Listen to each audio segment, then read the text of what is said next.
Boa noite, meus irmãos. Prazer enorme estar aqui, ter sido convidado aí pela nossa querida Ana, né? Estamos aqui no Rio recentemente e voltei às atividades aqui no Eurípides, o centro aqui na Taquara, né? Que me é muito caro há muitos anos, né? Então a gente está retomando esse trabalho lá, isso é muito bom. E conhecer a casa de vocês aqui, né? A casa de José o Carpinteiro, o nome é muito bonito, né? É de grande valia para mim, para que a gente possa falar e discutir um pouquinho sobre o Evangelho do Cristo, né? Sobre essa visão do Espiritismo, para que a gente possa entender e observar o quanto isso é relevante para a nossa vida, para o nosso dia a dia, para nossas relações, né? Então, eu fui encarregado aí de falarmos no capítulo 25, né? Buscais e achareis, né? Do Evangelho segundo o Espiritismo, no subitem, não vos inquieteis ou afadigueis pela posse do ouro, né? Que é o item número 9 até o item número 11, tá certo? Então, eu trouxe aqui já para dar uma lida, e ao mesmo tempo que eu vou lendo, eu vou também explicando, né? Observando cada detalhe que a gente possa refletir sobre essa questão do inquietamento pela posse do ouro. Repare como essa passagem do Evangelho é tão atual, né? Como as pessoas se preocupam com dinheiro, com a matéria, em possuir, em querer mais e mais e mais. Claro que a gente precisa de dinheiro, a gente tem que pagar conta, né? Dívidas, etc. É natural, né? Mas viver em função da matéria, né? Então, esse questionamento é que Jesus faz aos apóstolos, né? E os manda para uma viagem para espalhar a palavra de Deus, né? Trazido pelo próprio Cristo, aos quatro ventos, né? Mostrando as possibilidades e que eles tenham fé. Então, Jesus, já no último, no item 9, coloca o seguinte, né? Não vos inquieteis pela posse do ouro, ou da prata, ou de outra moeda em vosso bolso, em vossa bolsa. Não prepareis nem um saco para o caminho, nem duas roupas, nem sapatos, nem bastão, porque aquele que trabalha merece ser alimentado. É interessante que quando eu estava relendo isso aqui, eu estava lembrando da série Os Escolhidos. E nessa série ele fala dessa passagem e mostra, e é interessante que quando eu refletia, eu lembrava dos atores. E os atores também, eles se surpreendem, mas a gente não vai levar nada? A gente vai viajar e não vai levar absolutamente nada, não leva comida, não leva roupa, né? Não leva absolutamente nada. E Jesus explica para eles, não precisa levar, porque vocês vão levar a palavra de Deus e ela será bem-vinda e ela te protegerá. Então tenham fé. Então, já nesse primeiro momento, ele explica aos apóstolos, e na verdade explica para a gente, né, de que se faz necessário que nós possamos levar a palavra do Senhor.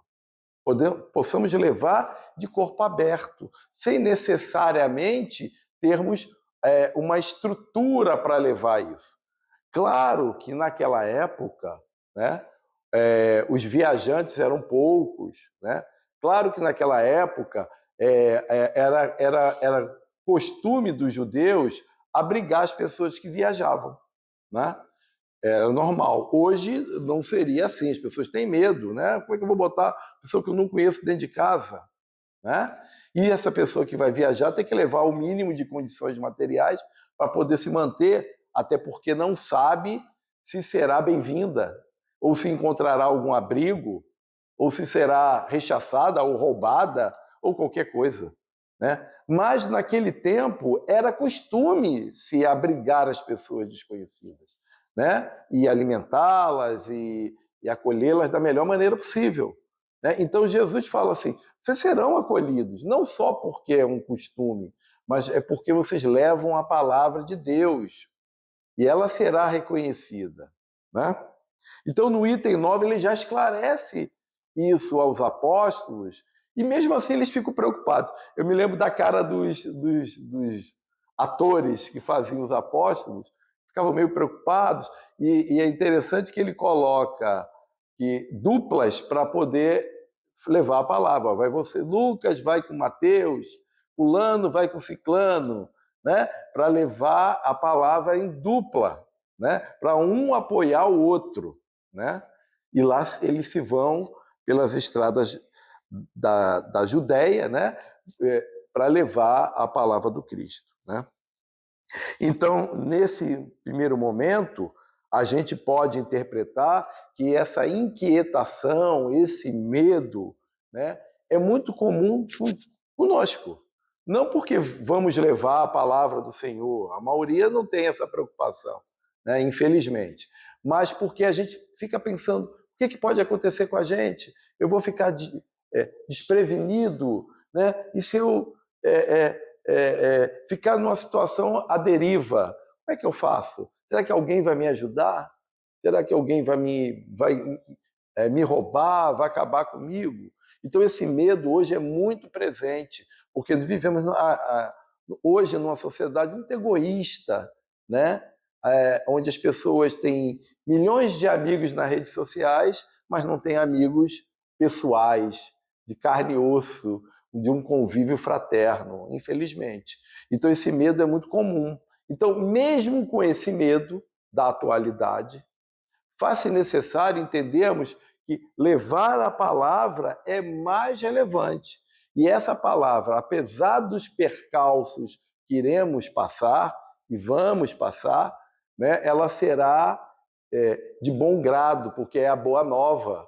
Ela está trazendo a esperança às pessoas de dias melhores, né, para o presente e para o futuro, e ao mesmo tempo revendo aquilo que nós fizemos no passado, para buscar o perdão, buscar a nossa mudança interior, né? Então, aparentemente, essa passagem só fala de uma viagem, ó, vocês vão viajar e não precisa levar nada, mas não é só isso, tem mais coisa aí, né? Jesus deixa implícito isso para os apóstolos e eles, mesmo de forma temerosa, insegura, vão dispor dessa palavra, e não só da palavra, mas também do poder do Cristo, porque eles passaram a impostar a mão, eles passaram a curar, eles passaram a ajudar as pessoas e eles mesmos a acreditarem nisso.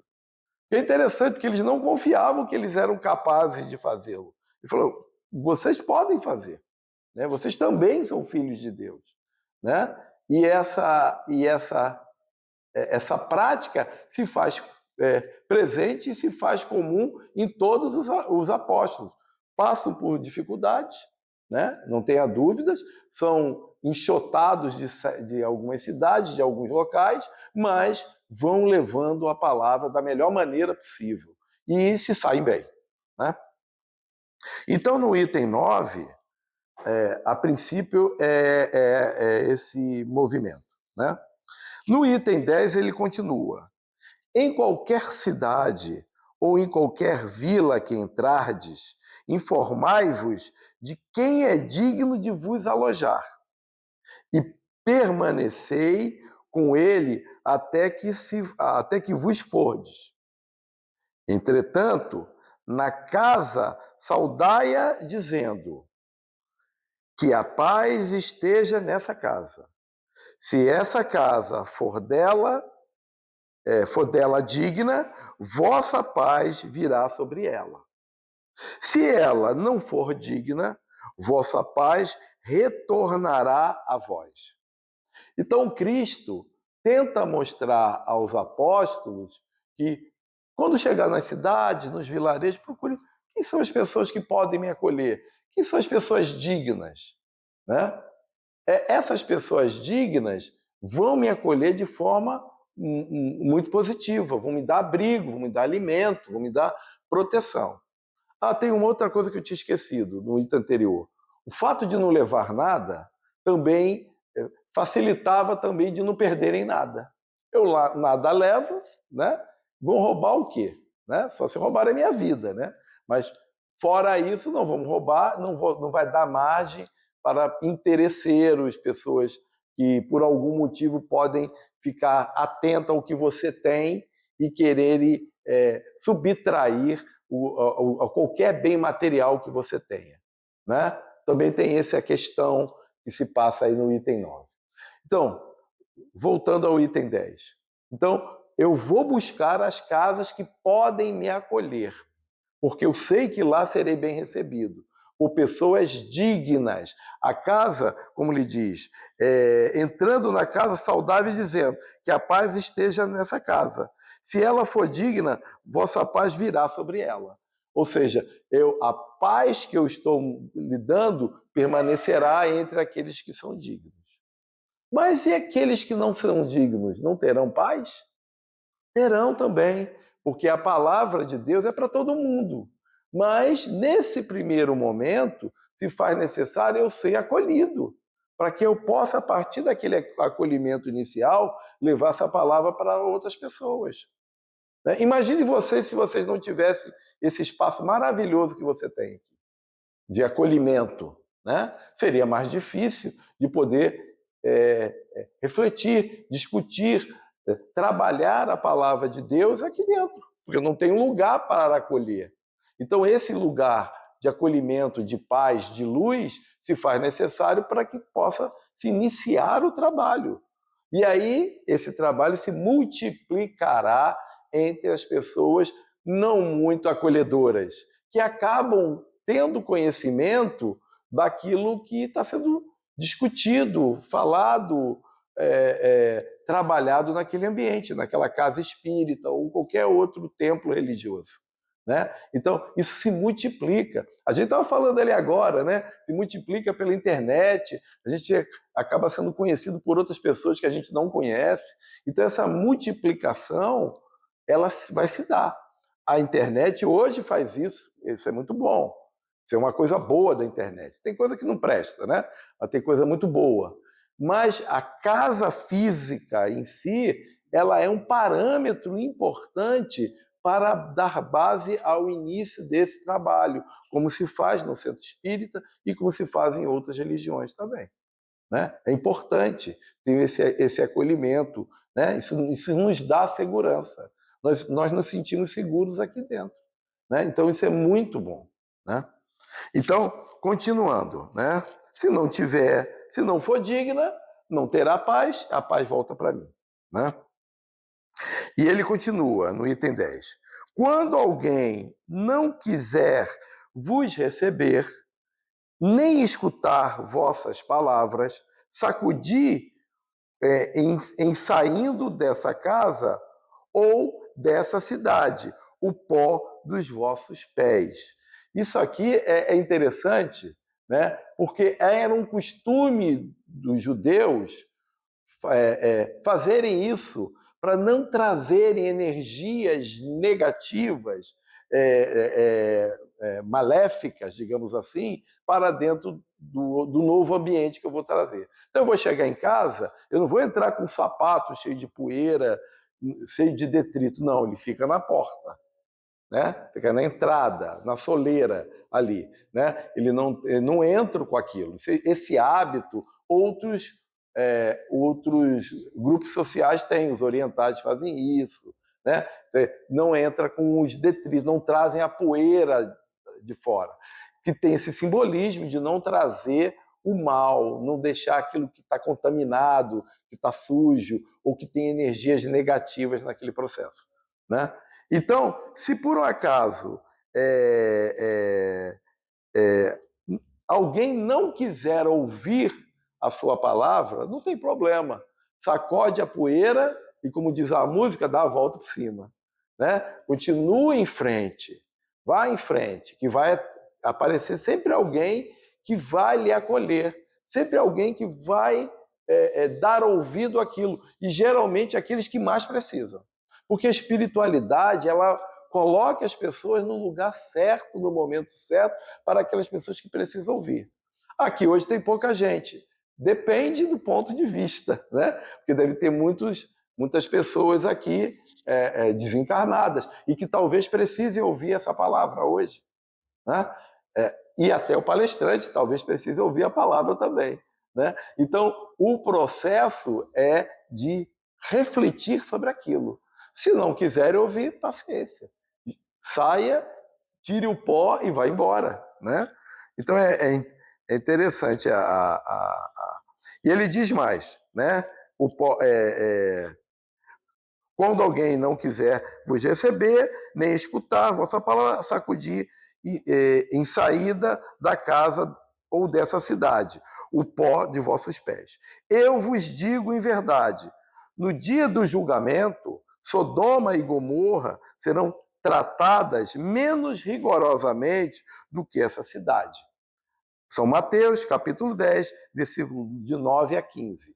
Então, o fato de não querer ouvir, ou expulsar, ou agredir, ou impedir com que as pessoas tragam a palavra de Deus é uma coisa grave, pelo que a gente entende aqui, pelo que a gente reflete aqui. Então, se faz necessário dar espaço, aí a gente para pensar, né? Quantas e quantas vezes a gente já viu pessoas de outras religiões, inclusive com a Bíblia na mão, falando na entrada do metrô, no meio da Praça Sans Pena, né? No meio do calçadão de Madureira, naquela loucura, e muitas vezes são tratadas com escárnio, né? Ah, ele é maluco, coitado, é uma pessoa desequilibrada, né? Pode até ser, mas ele está ele está tentando trazer da maneira dele essa palavra do Senhor para os transeuntes ali, né? E isso é importante. Não devemos tratar ninguém mal porque ele está tentando fazer uma coisa boa e provavelmente alguém vai ouvir, alguém vai parar, alguém vai prestar um pouco atenção em determinado trecho do que ele está falando que toca seu coração. Então é sempre importante essa audição, porque faz com que os encarnados ou desencarnados percebam a necessidade de mudar frente àquilo que foi trazido por Jesus, né? Simples assim. O problema é que a gente ouve, mas entra por um ouvido e sai pelo outro. Esse aqui é o problema, não passa lá dentro, né? Não fica lá dentro, nem passa pelo nosso coração. Então, essa transformação trazida pela palavra é importante. Por isso que ele diz aqui, Sodoma e Gomorra serão tratadas menos rigorosamente do que essas cidades que expulsam as pessoas que trazem a palavra de Deus ou a palavra do Cristo, né? Nesse caso, a partir do que os apóstolos levavam para lá. E não só a palavra, mas os resultados que na época eram considerados milagrosos, né? Das impostações de mão, de fazer as pessoas cegas verem, de fazer os aleijados andarem, né? Os milagres, né? Tais milagres também eram, naquela época, bastante relevantes e importantes para que as pessoas pudessem acreditar na palavra. A palavra tinha um respaldo também dessas situações, né? Imagina, o sujeito que morreu e aí e fazia impostação, ele ressuscitava, né? Isso é um milagre, né? Como é que alguém consegue fazer isso? Então, isso tudo dava base, sustentação, naquele momento lá, para que se pudesse acreditar também na palavra do Cristo. Os centenas de milagres ou mais que Jesus assim fez, e os apóstolos também o fizeram, né? Hoje, a necessidade desses milagres não é tão premente, não é tão importante, das materializações e tudo mais, que foram muito usadas no século XIX, início do século XX, né? Aqui no Brasil também, até com Chico Xavier, lá em Uberaba, ele materializava tudo. Isso tudo dava respaldo. Será que isso é magia? Será? Não, mas dava respaldo para que as pessoas fossem buscar apoio, buscar consolação, serem curadas de doenças físicas, mas principalmente das doenças da alma, né? Então, a palavra também era levada junto com esse suporte espiritual, né? E que trazia apoio para aquela população extremamente carente, escravizada pelos romanos, a gente tem que lembrar isso. Eram pessoas que estavam numa situação péssima, né? E que necessitavam de um acolhimento espiritual, né? Enorme. E a doença, a cura da doença passava por isso também.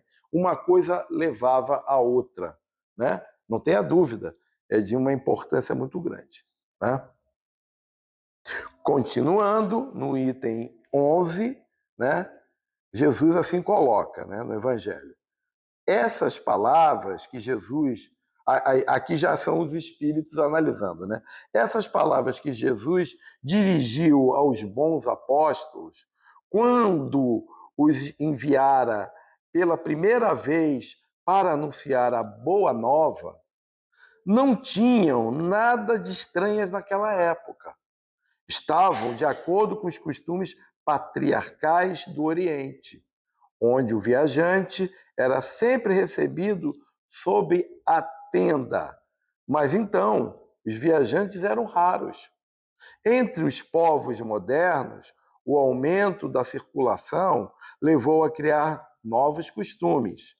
Não se encontram os costumes dos tempos antigos, senão nas regiões distantes, onde o grande movimento ainda não penetrou. E se Jesus retornasse hoje, não poderia mais dizer aos seus apóstolos: ponde-vos ao caminho sem provisões. Será que ele não poderia dizer isso? Provavelmente ele diria a mesma coisa, porque ele saberia que, mesmo sem provisões, sem condições materiais nenhuma, só com a cara e a coragem, eles iam em frente e iam ser acolhidos, iriam ser aceitos, né? Iam sofrer também, não seria um mar de rosas, mas seriam ouvidos em vários recantos da terra, né? E continua. Ao lado do sentido próprio, essas palavras têm um sentido moral muito profundo. Jesus ensinava assim aos seus discípulos a confiarem na providência divina. Isso é importante, porque eles, apesar de serem aprendizes do Cristo, não tinham certeza. Tinham medo também e não confiavam plenamente, com raras exceções, né? Não acreditaram quando Jesus voltou dos mortos, né? Tiveram dúvidas, né? E lidavam com ele diariamente durante 3 anos. Imagina, né? Imagine nós, se nós iríamos acreditar. Será que esse cara está falando a verdade? Ele está dizendo que o enviado do Senhor... Será que ele não é um maluco que fica ali no calçadão de Madureira com a Bíblia? Ou é... Quem ele é? Um sujeito desse com a roupa toda rasgada? Imagine, né? Então se põe no lugar dessas pessoas, né? Que dá para fazer essa transposição e a gente perceber que hoje a grande massa, a grande maioria não acredita nessas palavras, mas toca o coração sempre de alguém. E quando toca o coração de alguém, isso se multiplica na família dele, nos amigos dele, nas mudanças de hábito que essa pessoa vai ter, na transformação interior que ela vai ter, e as pessoas vão perceber, poxa, mas ele mudou. Olha, era uma pessoa assim, agora está assado. O que foi que houve com ele? Ele ouviu a palavra, e não só ouviu, ele se transformou com ela, né? E nessa transformação gerou-se um novo homem, uma nova mulher, uma nova pessoa com outros ideais de vida, né? Os ideais do bem, da caridade, do amor ao próximo e tudo mais, né? A partir de um relato, a partir de ouvir alguma coisa, né? Então, traz um grande sentido moral profundo, né? Fazer com que leve A palavra para transformar as pessoas.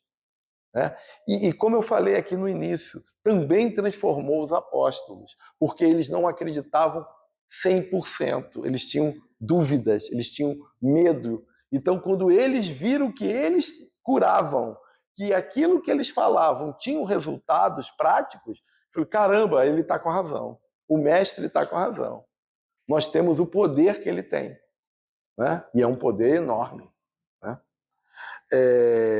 Jesus, então, ensinava assim aos seus discípulos a confiarem na providência, pois estes, nada tendo, não poderiam tentar a cupidez daqueles que o recebessem. Era um meio de distinguir os caridosos dos egoístas. Eles não tinham nada. Então, quem é que ia me roubar? Quem é que ia querer alguma coisa comigo?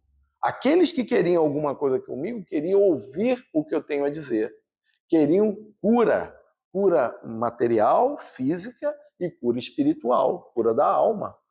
Né? Então, o fato deles irem quase que pelados, né, para as pregações faziam com que eles eram revestidos, sim, não de bens materiais, de condições materiais, mas da energia benéfica, divina, que Jesus que havia lhes repassado, havia lhes transformado. Né? Eles estavam, na verdade, muito bem protegidos, muito bem amparados, amparados pela espiritualidade e pela própria força do Nazareno. Né? Então, repare, apesar de eles estarem em frangalhos fisicamente, materialmente falando, com roupas, você não precisa levar 2 roupas, não. Vai com essa que você está no corpo. Né? Então, assim, era uma coisa que, falei, caramba, como é que é isso? Né? Será que eu teria coragem de fazê-lo?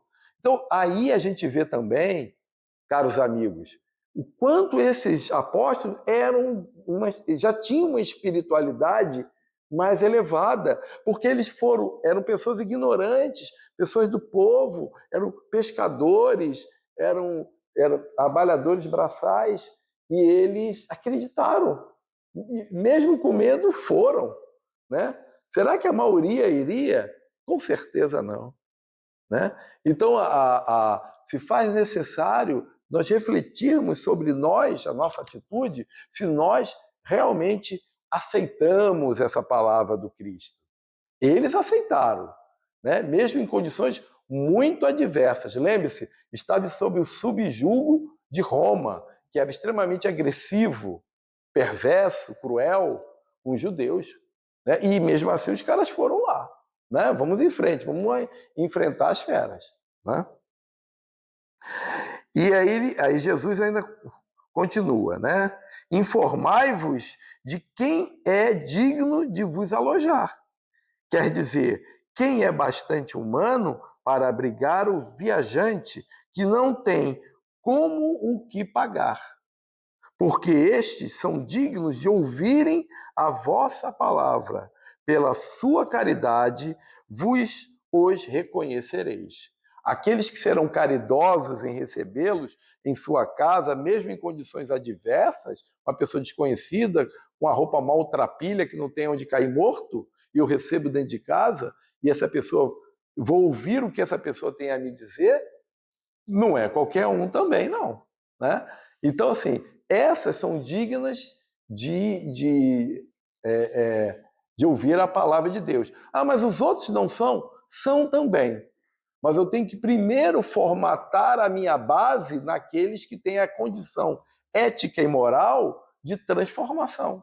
Porque eles já têm um iniciozinho, eles já estão mais elevados, eles já estão mais capacitados do que os outros, de ouvir, de entender.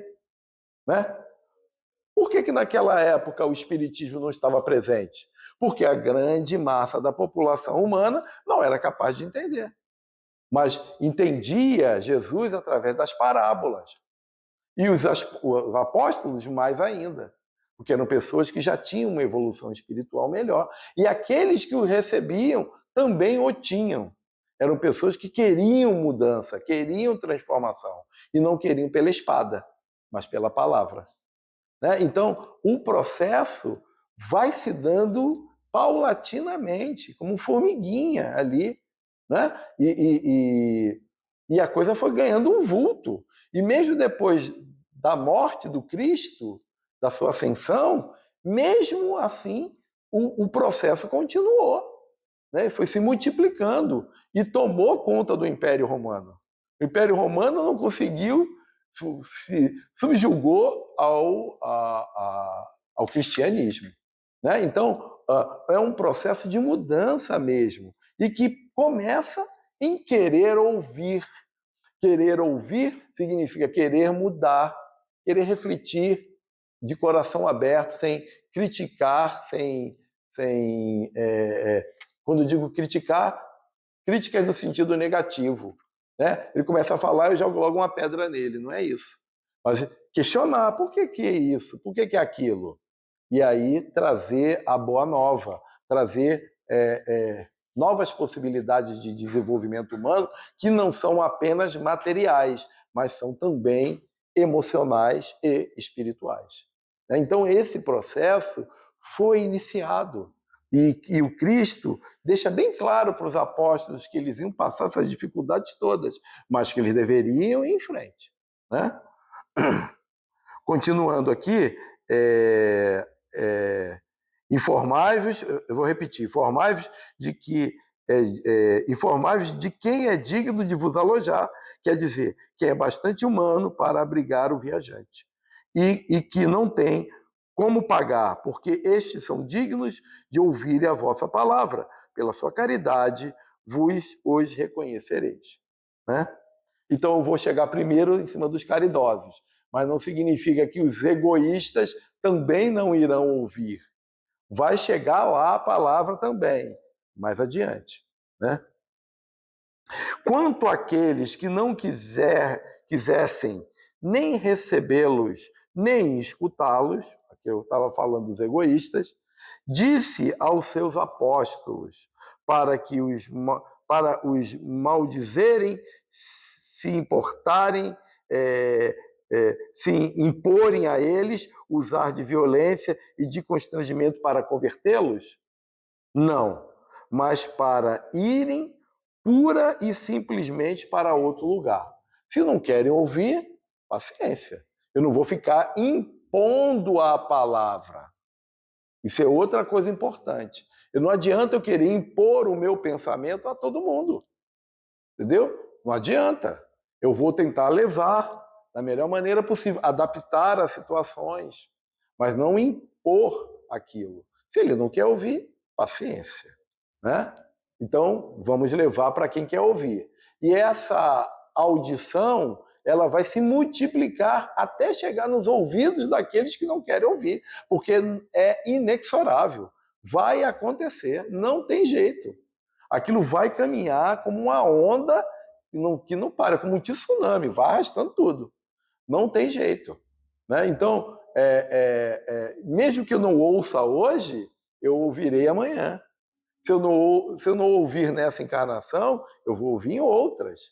É um processo de evolução que é constante. Eu não consigo frear isso. Eu posso até estacionar, como nós sabemos, mas nunca vou conseguir parar esse processo, porque é um processo divino. Então, quando Jesus coloca isso, continue levando a palavra. Se não ouvirem, vá embora, tire a poeira, né? Como ele fala no início do texto, e vai embora, sem agredi-los, sem maldizê-los e tudo mais. Claro está que os apóstolos eram humanos, e eles tinham medo, eles tinham raiva, eles levavam mágoa, rancores daqueles que os expulsaram, cuspiram, socaram, jogaram pedras, acontecia de tudo, né? Mas eles seguiram, continuaram seguindo.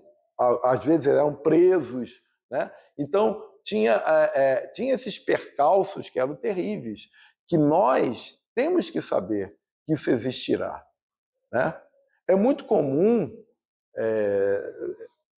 para aqueles que estão no movimento espírita e até em outras religiões, que estão fazendo um trabalho bacana, sofrerem esses percalços até para que a gente possa suportar essas dificuldades, tanto de forma material e física como de forma espiritual, sofrendo ataques, né? Porque é sabido no plano espiritual que você desenvolve um trabalho positivo, benfazejo, e aí muitas vezes é atacado por isso, direta ou indiretamente, às vezes não sobre nós, mas sobre nossos parentes e amigos queridos, pessoas queridas. Né? Então a gente tem que ficar atento, porque isso vai acontecer, e suportar isso, e buscar se elevar da melhor maneira possível para suportar esses assédios espirituais ou materiais que acontecerão, e acontecerão sempre. Né? É muito comum isso. Então, se faz necessário essa atenção. Né? E como o Cristo falou, não vão impor a palavra nem maldizer aqueles que não querem ouvir. Né? E aí ele continua no último parágrafo. Assim, diz hoje o Espiritismo, né? Aos seus adeptos. Não violenteis nenhuma consciência, não forceis ninguém a deixar sua crença para adotar a vossa crença. Não lanceis anátema sobre aqueles que não pensam como vós. Acolhei aqueles que vêm a vós e deixai em paz os que vos repelem. Lembrai-vos das palavras do Cristo. Outrora o céu se tornará, outrora o céu se tomava pela violência, hoje pela brandura. Né? Então, essa parte final, que ele remonta aí o espiritismo, né? Aí já são os espíritos que ajudaram na elaboração do Evangelho segundo o Espiritismo, mostram que não devemos achar que somos melhores, já começa por aí. Porque é muito também comum, né? Quem milita aí no Espiritismo há muito tempo sabe disso, que muitas pessoas se acham melhor do que o católico, do que o evangélico que tem aqui, do que um bandista ali. Né? Ninguém é melhor do que ninguém. E nem a religião, a nossa doutrina é melhor do que as outras. Não é. Porque ela é formada por pessoas que têm falhas e têm capacidades e potenciais diversos. Então, primeira coisa, achar que aquilo que eu vou levar é melhor do que o outro. Já começou mal. Né? Esse primeiro. Segundo, brigar com o outro, né? Inclusive de forma agressiva e preconceituosa contra outras religiões. O que também é frequente, né? Infelizmente. Né? Tanto da parte deles como da nossa parte. Né? É muito frequente. Né? Então, esse preconceito e que gera uma separação, uma segregação. Né? Então, é outro erro nesse processo todo. E lembrando uma terceira coisa, né? O que nós estamos trazendo é a palavra de Deus, que é o mesmo Deus deles e de outras religiões também. Né? É o único Deus, né, que pode se manifestar nas religiões de formas diferenciadas e que devem ser respeitadas. Né? Qualquer movimento religioso, desde que faça o bem, desde que faça a caridade, desde que trabalhe o amor ao próximo. Porque a gente sabe também que tem religiões e religiões, pessoas que usam a religião para benefício próprio e para fazer o mal, para prejudicar, para ganhar dinheiro, para roubar, para matar, e coisa pior. Né? Então, e isso se diz religioso, né? Ainda tem esse detalhe. Né? Mas isso aí são exceções, porque a regra é as religiões elas surgiram através dos homens para tentar religar a Deus. E todos, de uma forma ou de outra, buscam isso. Então não é o espiritismo que é melhor. O espiritismo arranjou uma nova forma, uma maneira bastante boa, que o Jesus mesmo colocou que o Consolador chegaria, e nós somos aí os consoladores, para trabalharmos isso. Mas antes de trabalharmos isso, devemos trabalhar internamente, individualmente, o nosso autoconhecimento. Porque apesar de termos conhecimento da palavra, ou estarmos estudando as obras de Kardec aqui, né? Será que nós somos merecedores? Será que nós acolhemos o Cristo na nossa casa? Como aqui no item 9, 10 e 11? Ou apenas é da boca para fora? É para a gente refletir. Porque a grande maioria das pessoas, elas acolhem da boca para fora. Entendeu? Ah, eu sou espírita, eu sou católico. Eu me lembro quando eu era garoto, morava aí na freguesia, tinha um senhor que era muito sério, coisa e tal, e ele ia para a igreja todo domingo. E quando eu era criança, eu era católica, minha família é de origem católica. E a gente via ele lá todo domingo na igreja, tudo. Quando saía da igreja, ele batia na mulher, batia nos filhos, bebia. Então, ele acolhia Deus da boca para fora. Não tocava o coração dele. Entendeu? Então, isso também não acontece só naquela religião. Então, a gente tem que estar atento a isso. Tem que estar desarmado, sem as questões materiais na frente, como Jesus colocou. Vá pelo caminho. Você está sendo encaminhado pela divina providência e leve a palavra para aqueles que querem ouvir. Os que não quiserem, receberão depois, mas receberão. Porque a palavra acolhida será multiplicada. E outra coisa importante aqui, né? Nesse estudo aqui, né? Que o título Não vos inquieteis pela posse do ouro. Esse título é muito interessante porque ele mostra claramente aquilo. Hoje nós nos inquietamos o tempo todo por causa do dinheiro, conta, coisa para pagar, é imposto que inventam, é isso, é aquilo, e a gente tem que se virar, claro, a gente tem que estar vivendo no mundo da matéria, num planeta de provas e expiações. Mas a gente não pode ter isso como base da nossa vida. Eu costumo dizer para minha mãe, a gente não pode viver para pagar conta. Né?